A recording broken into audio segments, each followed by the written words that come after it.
मैं मुनि महाराज के प्रवचन श्रवण की दृष्टि से ही आया था और मेरे सम्मान या स्वागत का कोई औचित्य या संदर्भ नहीं था, लेकिन ये आप लोगों की सदाशयता है और मेरे प्रति स्नेह है जो मुझे यहाँ इस तरह से आप लोगों ने सम्मानित किया।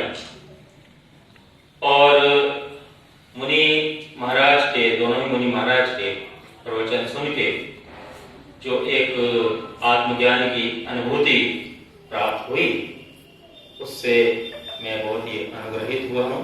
और समस्त हमारे धर्म कर्म का, क्योंकि हमारे शास्त्रों में 4 पुरुषार्थ बताए गए हैं, धर्म, अर्थ, काम और मोक्ष, जिसमें से 3 पुरुषार्थ लौकिक हैं और 1 पारलौकिक है। धर्म, अर्थ, काम हम इसी लोक में प्राप्त करते हैं और मोक्ष हमको इस लोक से जाने के बाद प्राप्त होता है। लेकिन इस मोक्ष प्राप्ति के मार्ग में जो सहायक होता है वो धर्म होता है, और हम धर्म का संचय आजीवन जितना करते रहेंगे उतना ही सुगम हमारा मोक्ष का मार्ग होगा। और शास्त्रीय संदर्भ में हमारे कर्म को ही हमारा धर्म माना गया है, यानी कि हमारा जब जहां जिस रूप में जो कर्तव्य है उस कर्तव्य को हम निष्ठापूर्वक निर्वहन करते रहें, वही धर्म के प्रति हमारी निष्ठा होती है।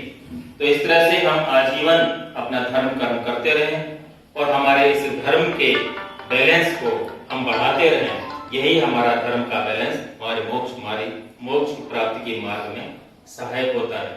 तो हम सभी से यह अपेक्षित है कि हम आजीवन उस धर्म के प्रति समर्पित रहें, जो भी इस रूप में भी हमारा धर्म है, चाहे वो पिता के रूप में हो, पुत्र के रूप में हो, भाई के रूप में हो, पड़ोसी के रूप में हो, नागरिक के रूप में हो, जो हाँ जिस रूप में भी हमारा जो कर्तव्य है उस कर्तव्य का निष्ठापूर्वक निर्वहन करते रहें, यही धर्म का मूल आधार है। मुझे यहाँ आप लोगों ने सम्मानित किया, उसके लिए आप सभी को बहुत बहुत आभार।